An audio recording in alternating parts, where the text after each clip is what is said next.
California Democratic Congressman Adam Schiff, of course, is the chair of the House Intelligence Committee and joins me now.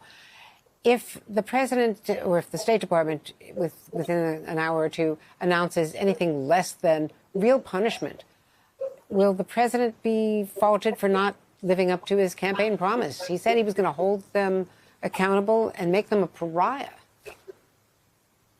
Well, I think he needs to hold them accountable. And if, as you say, there's a finding of culpability on the part of the Crown Prince, then it won't be enough to simply sanction the state or call for the sanctions of other individuals.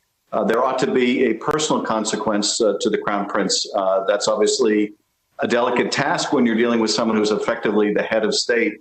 But nonetheless, we have to have a different relationship with him, with the kingdom, if, the leader of that kingdom is going to be ordering the execution and dismemberment, if indeed that is what's reported. So there are going to have to be serious repercussions. I think there will be. This is something that's very near and dear, Andrea, to me, as you know, as someone who founded a caucus on freedom of the press years ago with Mike Pence, in fact. This is imperative that we, in the strongest way, hold to account those who would murder journalists. How do we balance our security interests, our 75-year alliance with the Saudis, while at the same time pressuring them on human rights to change their policies? I think we have to use the same approach, frankly, that the president has demonstrated with Vladimir Putin. And that is, Putin is poisoning his opponents. Putin is interfering in our elections. And nonetheless, there is area of common interest like the New START Treaty. And you need to obviously follow the common interest as well.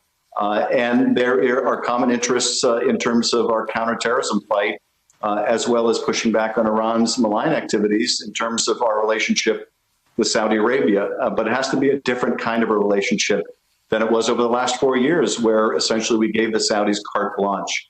And we gave the Russians effectively carte blanche. And the president has already changed the relationship with Putin and Russia. And I'm confident he will change the relationship now with the Crown Prince of Saudi Arabia. How important is it that President Biden is not only permitting the disclosure of this report, which was, kept secret by President Trump in violation of U.S. law, and not disputing the CIA's conclusions?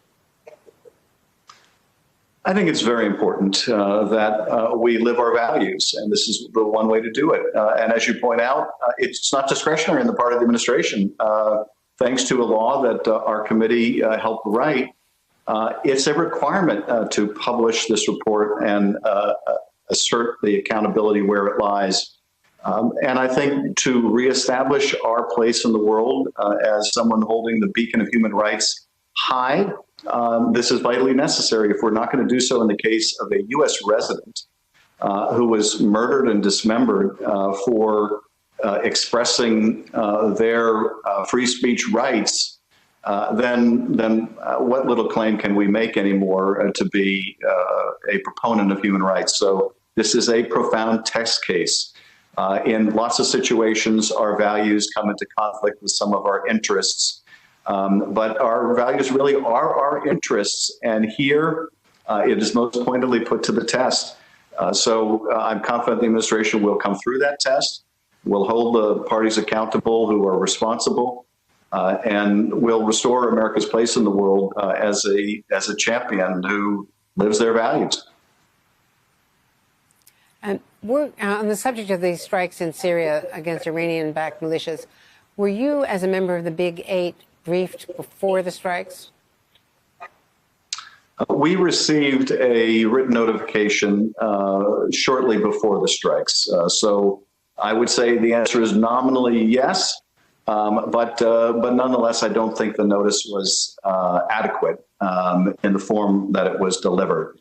And we have remaining questions in terms of some of the legal issues around the strike that we will continue to explore. But it does look like it was a proportionate response to the Iranian-backed Shia militia attacks and the danger they pose to our troops and other coalition forces. So it looks like a proportionate and appropriate response. But I want to know further about the justification as well as the intel and evidence on it, and we're pursuing that. Intelligence Chairman Adam Schiff, thank you very, very much. Hey, thanks for watching our YouTube channel. You should know that you can follow today's top stories and breaking news and catch up on your favorite MSNBC shows all in one place. Download the NBC News app today.